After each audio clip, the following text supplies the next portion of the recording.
Global warming does not exist. There are no solar flares. And all those mutant fish out there, who really cares? I wouldn't fish on Town Lake if I were you.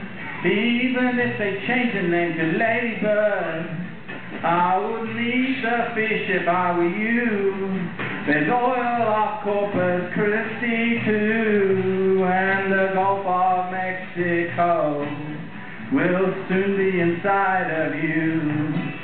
You'll be eating the seafood too, and you will start to look like a crustacean. I'll say, do you remember human beings when they used smiling and full of dreams? And you'll say, my grandfather told me about them.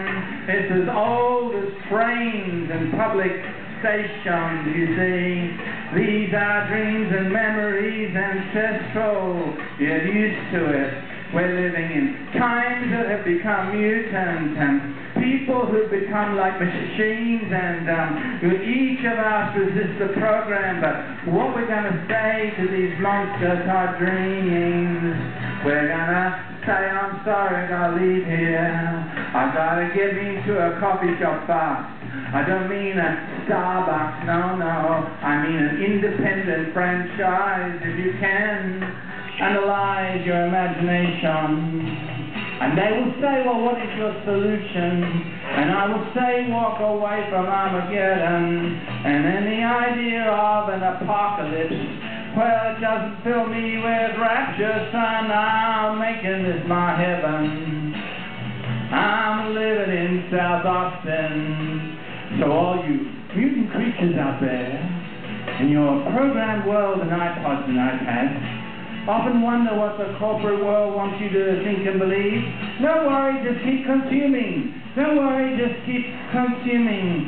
Soon, they will say, consumption was a disease of 2012. Does anyone remember 2012?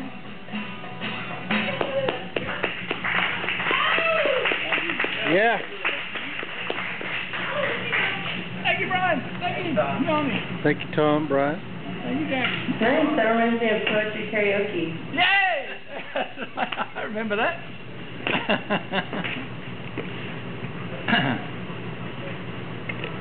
I walk the path of the road. I'm not the one who knows, but we've all got vision to share. That is just how it goes. We all are here to grow. We all have seeds to sow, and we are in this together. That is what we need to know. Yeah.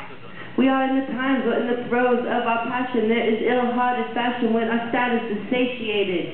I've got to do something, or else I've got to do a little less, depending on if I am living in deficiency or excess. Digging and digging, not caring about the next generation's welfare or their family's success. I mean, how many times are we torn down to nothingness, to recirculate, recircle, recirculate, recircle? When time dissolves, then the health is the wealth and the key to the family's longevity, to deal with the strangeness throughout all of these changes. Deranged, not loving where the pain is. Maintain this entertaining game, but it's taking all the focus and it's not worth the drain. I want to open my eyes and recognize, honor that everyone is living different times, for reality has never been a thin straight line. It dips and its steps are forever intertwined. We're standing at the crossroads of infinite time. We walk the path while the cycles turn circles in the mind, where every choice is up to you and nothing is a crime. In violation of your own truth is the only lie. For one's blasphemy may be another's salvation. Realities we play today are somewhat our creation, and within the diversity within the inner nations, we must look to ourselves to find the laws that we will sanction. For we've given many lifetimes to develop and grow. And the knowledge is ours when we remember that we know. So when you open up the archives and tap into the flow, the information of the universal wisdom is your own. So even though sometimes impatience slips and I forget, a sign comes through to assist and help me get my grip. A satellite of divine love I may have even sensed that recirculates embodied in a mirror image lens and reminds me to remember those that help me are my kin. I'm blessed with good friends. This feeling never ends. Even if it's on a down slope, it always swings up again. If I do not believe these distractions can deceive me, I get to make the choice if I buy in or let them lead me. My mind and soul entwined. If I am not aligned, I cannot do the job to which the earth I was assigned. So please lend your help so that I can too help you. Or step to your own path and let me do what I must do. But even if 2 moments are all that we exchange, we each pass on the message, and for that our lives have changed. So even though it's true, healing starts within. Efforts to show love can help a friend's healing begin. Because I need to know that while my own waters flow, there are currents with like mind, and when combined our rivers grow. To show we need not wait for clouds and pearly gates. Tap into the source and let transcendence in today. These are the things that show me will be okay, despite what fears outside and fears inside contend to say. I can only relay my heart and to pay respect to your way, and say that love need not delay.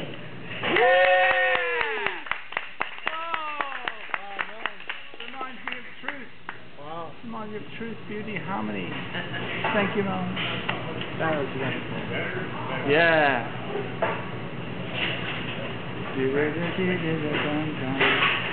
This is called What's Left. Shades leaning in, beams light till now unseen.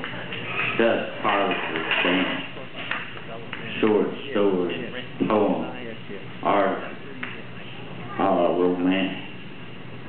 Together we built a shelf filled with nicks and knacks. Stack of books sitting beside dirty looks. Lust mistook days longer stays. Gardens have their way, cooling morning doves, rusty tools and backyard love, dust and deserted love.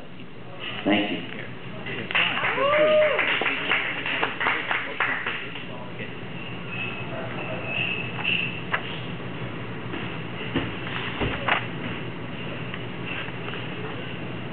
I heard a lot about computers tonight.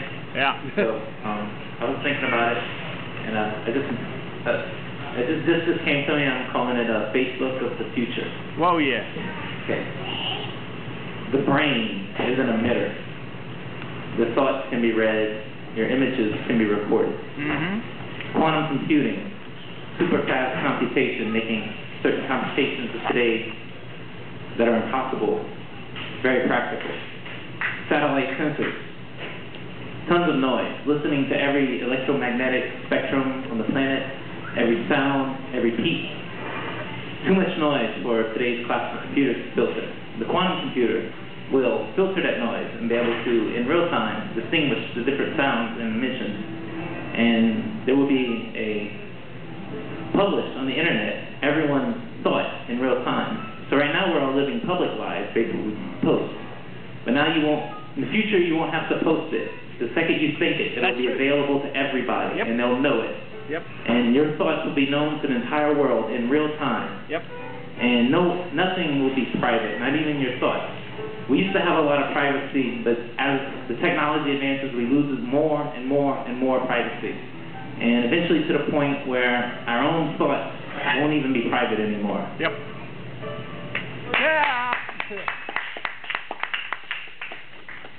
Woo. Philip K. Dick. Oh, I love that. Love it. Yeah. If I could, I want to tell you a joke right here. With the idea behind it. Yeah. I'm going to sit down with you, though. And I thought it was one of those sit-down jokes. Okay, you know, it's a somber joke. And I feel this dude, you know, his daddy just died. He was sad, you know, and he went to the funeral, you know.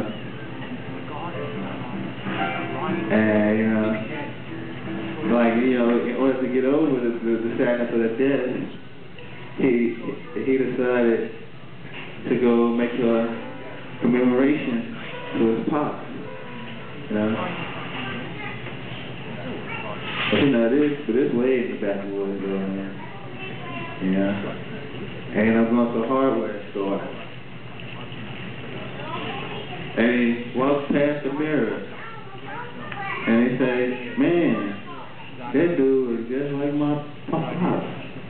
Man, I think they got a picture of my pop in his hardware store. I can't believe it. I'm gonna buy it. So he bought it. And he took it back and hung it up in the barn. And every morning before he went to work, and every night before he went to sleep, he'll go back to that mirror so you can see a picture of his pop. So his wife catch wind of this. She was like, look man, I see you going to that barn early in the morning and late at night, every night. What are you doing? Are you cheating on me? You better not be cheating on me, man, in that barn. And I was like, nah, man, I'm not cheating on you. You know, I'm just going out there because I had a picture of my pops back there, and I go back there to see him every night. And that's why I was like, man, you better not be cheating on me. There's some fucked up shit. So, one late night, his wife snuck into the barn just to see. And when she really saw the truth, she came back storming in the house. Look, man, I knew it. I knew you were cheating on me. I knew you were cheating on me because I went to the barn and I saw a picture of that ugly bitch you was fucking with, man. But she really talking about herself. And it's a little long, man.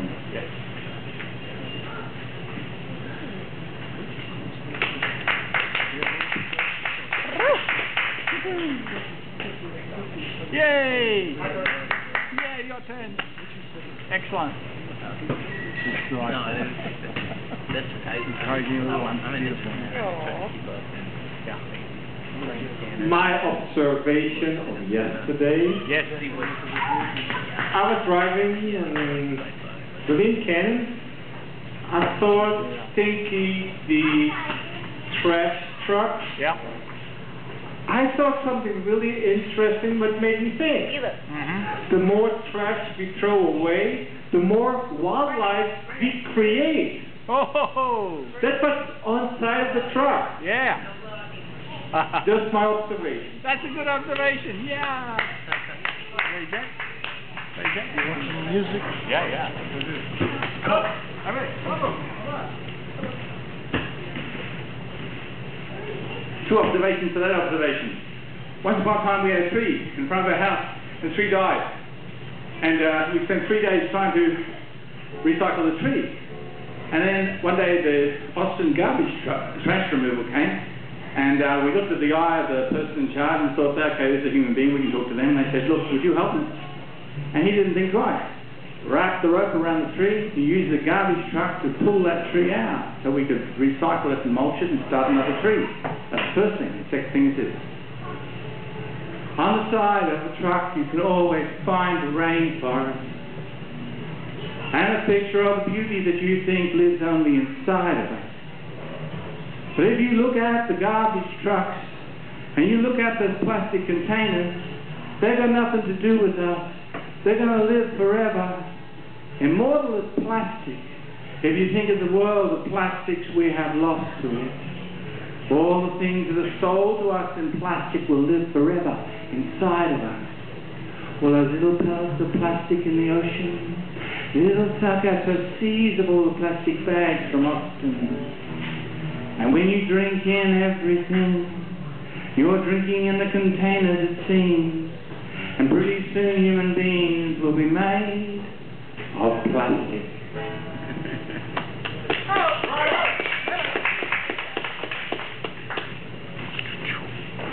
Thank you, Jay.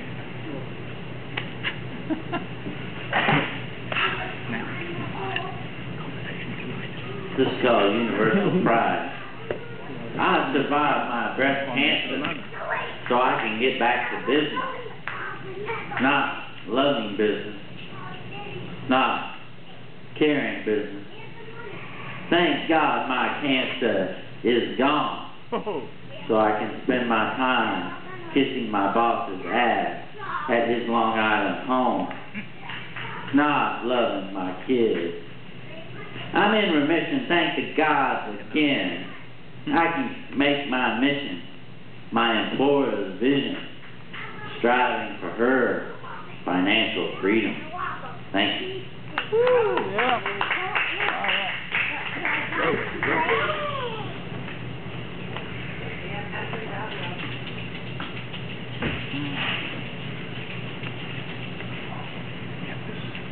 Control. Not the type of control people think or can recognize. Right. The control is hidden.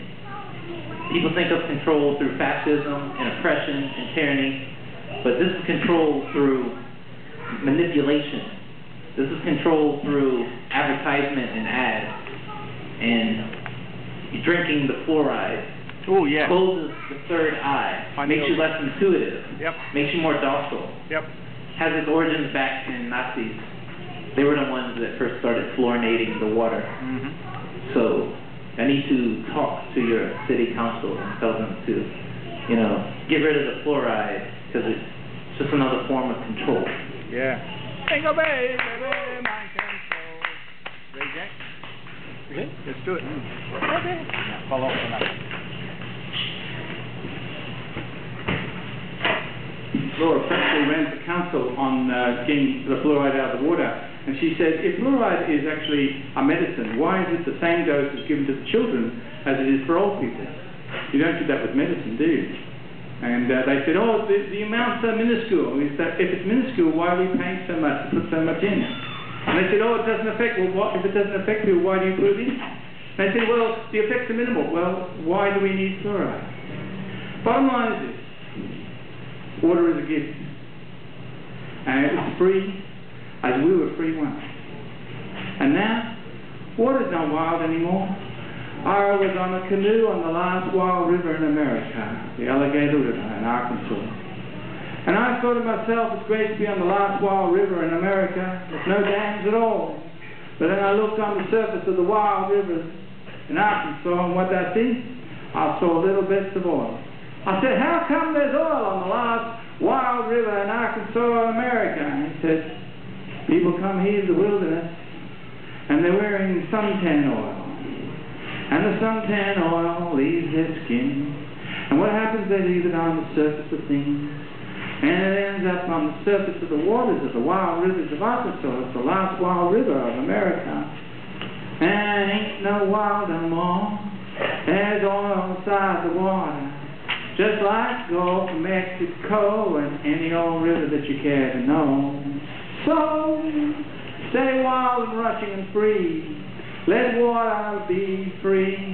Don't drink the fluoride you see inside the Coca-Cola industry, which owns Amatil Corporation and puts little things in plastic bottles so it can be sold to us, drinking the oil in the water.